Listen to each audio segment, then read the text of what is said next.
হয় সদৌ ছাত্ৰ সন্থা চৰাইদেউ জিলা সমিতিৰ তৰফৰ পৰা জহাৰ নিবেদিছোঁ আৰু আমি আজি সাপেকাটি প্ৰেছ ক্লাবত আমি এক সংবাদমেল আয়োজন কৰিছোঁ আৰু এই সংবাদমেল যোগেদি আমি বিশেষকৈ চাওতাল ছাত্ৰ সন্থাক যিহেতুকে আগন্তুক আমাৰ 29-30 তাৰিখে যি কলাকাটা হাই ছেকেণ্ডেৰী ফিল্ডত সদৌ চাওতাল মাঝি মণ্ডলৰ উদ্যোগত আৰু মহিলা সমিতি চাওতাল মহিলা সমিতি আৰু চাওতাল উন্নয়ন সন্থা আৰু সহযোগী হিচাপে চাওতাল ছাত্ৰ সন্থাক তেখেতসকলে লৈছিলে আৰু সেই অনুষ্ঠানত যিহেতুকে আমাৰ চাওতাল ছাত্ৰ সন্থাৰ কোনো অনুমতিবিহীন আৰু আমাৰ কোনো তেখেতসকলে ৰায় পৰামৰ্শ নোলোৱাকৈ আমাক তেখেতসকলে সহযোগী হিচাপে লৈছিলে আৰু সেই সহযোগীতে তেখেতসকলে কিছু আমাৰ বিনা অনুমতিত তেখেতসকলে আমাৰ কিছুমান বিসম্বাদী নেতাক তেখেতসকলে নিমন্ত্ৰণ জনাইছিলে আৰু সেই ক্ষেত্ৰত আমাক সহযোগী লৈ তেখেতসকলে যি চৰম প্ৰতাৰণা কৰিলে সেই ক্ষেত্ৰত আমি আজি এই সংবাদমেলা পাতিছোঁ আৰু এই সংবাদমেলাৰ যোগেদি আমি এটা কথা স্পষ্ট কৰিব বিচাৰোঁ যিহেতুকে আমাক তেখেতসকলে সহযোগী লৈ আমাৰ কোনো আমাৰ অনুমতিবিহীনকৈ তেখেতসকলে যি আমাক জনমানসত যি হেয় প্ৰতিপন্ন কৰিছে সেই ক্ষেত্ৰত আমি তেখেতসকলক ধিক্কাৰ জনাইছোঁ আৰু চাওতাল ছাত্ৰ সন্থাক যি চৰমভাৱে অপমানিত কৰিলে সেই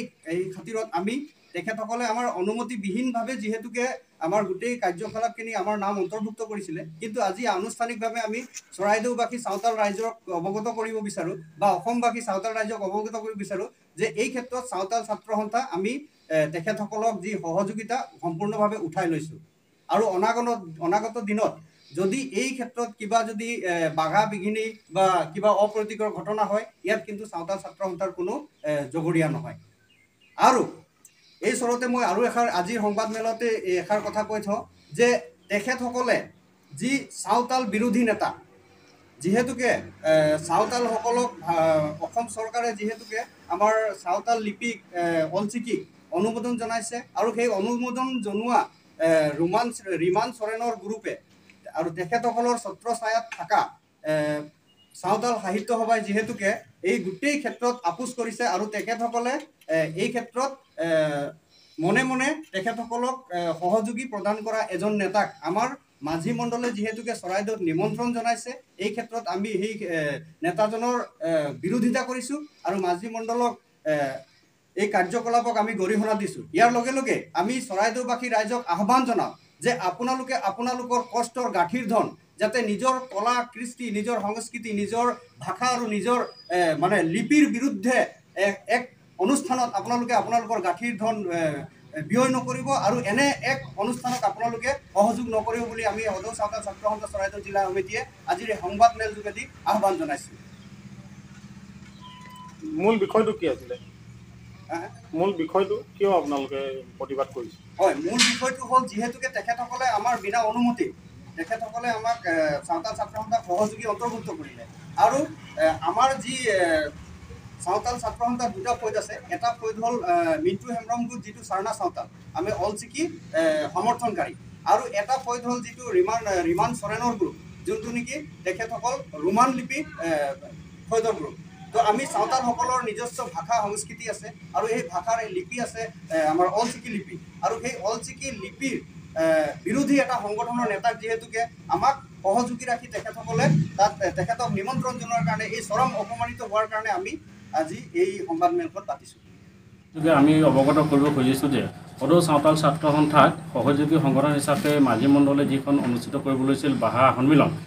তো সেই ভাষা সন্মিলনত আমাক এনেধৰণকৈ প্ৰতাৰণা কৰিলে তেওঁলোকে আমি ভাবিবলৈ আজি বাধ্য হৈছোঁ যে তেওঁলোকে যেন সদৌ চাওতাল ছাত্ৰ সন্থাক ক'ৰবাত ব্লুপ্ৰিণ্ট তৈয়াৰ কৰিছিলে যে তেওঁলোকক অপমানিত কৰি অন্য এটা আমাৰ গ্ৰুপ আছে দুটা গ্ৰুপত বিভক্ত হৈ আছে সদৌ চাওতাল ছাত্ৰ সন্থা সেই গ্ৰুপৰ নেতাসকলক ইয়াত মানে আমদানি কৰিব যি ব্যৱস্থা কৰিছিলে সেই ব্যৱস্থা তেওঁলোকে ফলৱতী নহ'ল যাৰ কাৰণে বিভিন্ন ধৰণৰ তেওঁলোকে অসৎ উপায়েৰে অৱলম্বন কৰিছিলে যাৰ কাৰণে ইতিমধ্যে আমাৰ সভাপতি মহোদয় ইতিমধ্যে আপোনালোকক অৱগত কৰিলে যে সংবাদমেলযোগে আমি উক্ত অনুষ্ঠানটোৰ লগত আমি সহযোগী সংগঠন নহয় তেওঁলোকক আমি স্বতন্ত্ৰভাৱে আমি এৰি দিছোঁ আৰু এই কথা আমি চাওতাল ছাত্ৰ সন্থাৰ পৰা দাবী জনাইছোঁ আৰু আমি আইনাদস্ত হ'ম যিহেতু চাওতাল ছাত্ৰ সন্থাই যোৱাকালি তেওঁলোকে যি সংবাদমেল পাতি তাচ্ছল্য কৰিলে আমাক সেই কথা আমি কেতিয়া সহ্য নকৰিম চাওতাল ছাত্ৰ সন্থা এনে এটা সংগঠন হয় চাওতাল জনগোষ্ঠীক যেনেধৰণে আৰ্থিক শৈক্ষিক সামাজিক যিকোনো ক্ষেত্ৰতে তেওঁলোকে মেৰুদণ্ডত থিয় দিয়ে অকল সাঁওতাল জনগোষ্ঠীৰে নহয় অসমৰ বসবাস কৰা জনজীৱনৰ ক্ষেত্ৰতো অন্যান্য জনগোষ্ঠীলৈ ঐক্যবদ্ধ সংগ্ৰাম কৰি এই জনজীৱনটো ৰক্ষা কৰাৰ ক্ষেত্ৰত আগবাঢ়ি অহা ছাত্ৰ ছাত্ৰসন্থাক যি তাচ্ছিল্য কৰিলে তাৰ কাৰণে আমি বিৰোধ কৰিছোঁ আৰু ধিক্কাৰ জনাইছোঁ। লগতে আমি আইনত ৰাষ্ট্ৰ হ'বৰ কাৰণে আমি আগবাঢ়িম। এইটো সংবাদ যোগেৰে আমি আপোনালোকক অৱগত কৰিলোঁ। এই যি ভাষা সন্মিলনখন উদযাপন কৰিবলৈ লৈছে দায়িত্বত আচলতে কোন কোন আছে?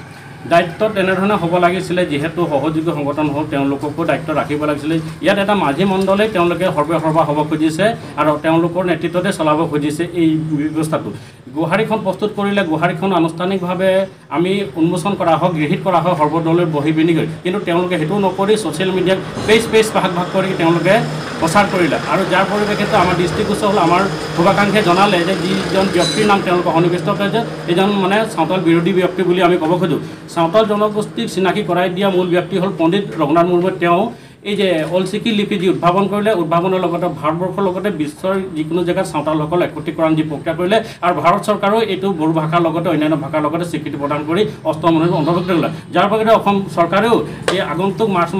এপ্ৰিল মাহৰ পৰা চাওতাল ভাষাতেই এই যে অলচিকি লিপিৰে মানে পাঠ্যক্ৰম আগবঢ়াবলৈ ব্যৱস্থা কৰিছিল। কিন্তু কিছুমান ধৰ্মান্তৰ চাওতাল কিছু ব্যক্তি আছে, তেওঁলোকৰ অপোজ কৰি এই যিটো ব্যৱস্থা কৰিছে এই ব্যৱস্থাত প্ৰতিফলিত কৰিবৰ কাৰণে বা বিচলিত কৰিবৰ কাৰণে তেওঁলোকে যি ব্যৱস্থা কৰিছে তাকো আমি ধিক্কাৰ জনাইছোঁ। আৰু আমাৰ এই লিপি বিৰোধিতা কৰাৰ ক্ষেত্ৰত এই যিটো ব্লু প্ৰিণ্ট বুলি কওঁ আমি পূৰ্ব তৈয়াৰী যিটো তেওঁলোকে এইটো কৰিছে, আইনী ব্যৱস্থা ল'ম। আমি আইনী ব্যৱস্থা ল'ম, ডেফিনেটলি ল'ম। ছাত্ৰ সন্থাৰ ওপৰত যি যেনেধৰণে তাচ্ছিল্য কৰিলে আমি আইনী ব্যৱস্থা কৰিম। আমি এতিয়া আগবাঢ়ি যাম আৰু তেওঁলোকক আমি ইতিমধ্যে ৰিটাৰ্ণভাৱে আমি লিখিতভাৱে প্ৰেৰণ কৰিম যে আমি সহযোগী সংগঠন নাই, আজি তাৰিখৰ পৰা আমি ওলাই আহিছোঁ আৰু যি কাৰ্যসূচী বা গোহাৰি বনালে তেওঁলোকে আমাৰ ছাত্ৰ সন্থাৰ নামটো যি সন্নিৱিষ্ট আছে তেওঁক আঁতৰাই দিব লাগিব। আমি এইটো আজি তেওঁলোকক আমি স্পষ্টভাৱে লিখিত জনাম।